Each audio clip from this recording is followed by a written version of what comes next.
So there is a glaring hole in my channel and in all of the advice that I have given all of you to date so far. It's content. I literally never talk about content. Why does this YouTube expert who's been around for 10 years, he's won all these awards, why does he never talk about content? Because 90% of the time, content is not the problem. It's that you're not doing the basic rules. And I talk about the rules all the time. Here we go again.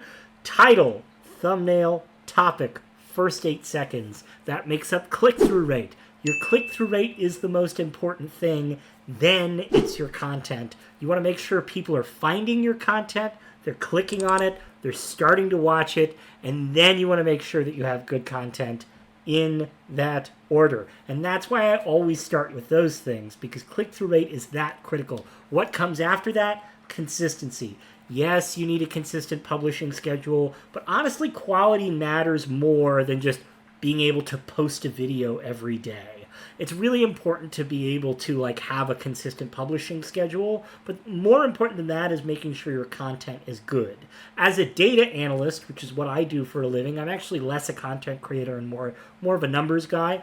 And I spend a lot of time looking at numbers. Essentially what I have figured out is we want to focus on the things that we can measure.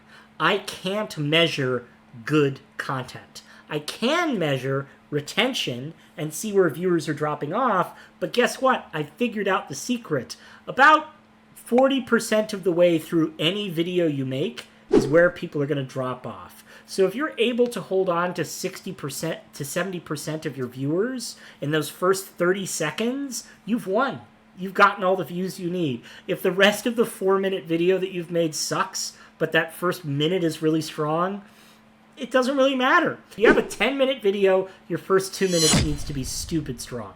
If you have a 30-minute video, your first 5 minutes needs to be super strong. So just know, the longer the video you make, the stronger your intro needs to be. The shorter the video you make, the shorter you can focus in on your first 10 seconds or your first 30 seconds. But click-through rate is really the secret of YouTube 90% of the time. Does your content matter? Yes. Does the quality of your content matter? Yes. If you make bad content, it's going to be way harder to convert people and get them to watch your content. But there's a reason I never talk about content. It's because so much of what makes quality content is subjective. And I went to film school, so I know what makes good film and how to do proper lighting and cinematography. And by the way, all that stuff adds value. All of that stuff helps. But the vast majority of the time, you're doing something wrong with your thumbnails, you picked a bad niche, you don't know how to do intros in a captivating way that reaches people, you're titling your videos wrong. Those are really the secrets of YouTube, and that's why I spend so much time talking about those basic points of entry. So beyond YouTube, if you want to get on TikTok, if you want to get on Facebook, you need to understand how users on any platform find content, right? How do they look for it? Is it algorithmic? Are they just opening the app on their phone and scrolling? Do they literally just open the app and scroll? That's how most people actually watch content on YouTube or any social media platform. TikTok, it's all the For You page. Nobody's searching. They're all scrolling, right? And then what's an interesting thing that somebody can read, digest quickly, and watch? TikTok users, they make a decision about what they're going to watch on average in less than a second. So how are you starting your videos? Are you starting your videos with the millennial pause, like this? Hey, everybody, now I'm going to talk about the thing, right? Watch for that millennial pause. It's what Gen Zers call it. I know, it's silly. It's more of a boomer pause, in my humble opinion. I even get caught doing it. It's hard, but you got to watch for it, and you got to edit that crap out and make sure your intro is explosive. There are tons of secrets. Lucas, my editor, Lucas buddy, focus in with me. Literally focus in, cut in on my face. That's an editing trick. What I'm doing right now, popping in and out, popping in and out. That's an editing trick. Sorry if I'm giving you vertigo, but that's how you can make things more interesting. That's not called engaging content. That's called following the rules, right? And what we do is we follow the rules here. So we have the 4 rules, which is click-through rate. We focus in on our intros, which means tight edits. You want emojis. You want effects. You want B-roll swiping in and out of whatever it is you're talking about. Don't just talk at the camera, show people what you're talking about, which means getting recordings, getting clips online, being engaging, and then doing zoom jumps, so jumping in and out with a zoom jump, or just doing jump cuts so that you're not going, well, my name. Edit all that stuff out and be like, hey, my name is Trevor. Lucas, my editor, please, I hope you edited out those pauses, because that's how you make engaging content. And that's just following the rules. There's a rule book for this, folks. There's a playbook. And if you want to know how to be an engaging speaker, move your hands around a lot. Do you see how I'm moving my hands? It's visually interesting. Even though we're only in one room, my hands are constantly moving. My face is being big and expressive.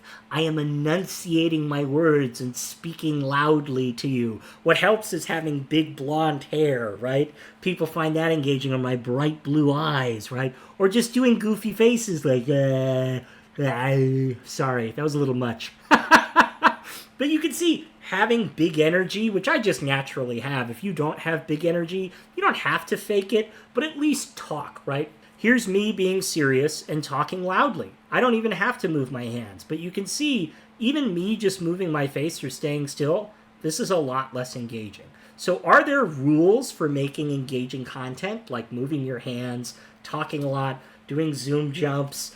Yes, obviously. But there's a reason I don't talk about content. It's because what makes engaging content is so subjective. How many times have you seen an incredibly boring channel? I'm sorry, Eckhart Tolle. If you're not familiar with Eckhart Tolle, he's a philosopher. He literally just talks directly at a camera like this for hours on end. But it's engaging because he attracts those people. He attracts these boring people to him who are interested in what he has to say because he's published these great books and he follows the rules. He's consistent. He has a consistent tone. He has good thumbnails, titles, intros, and he knows how to promote his content because he has a marketing budget.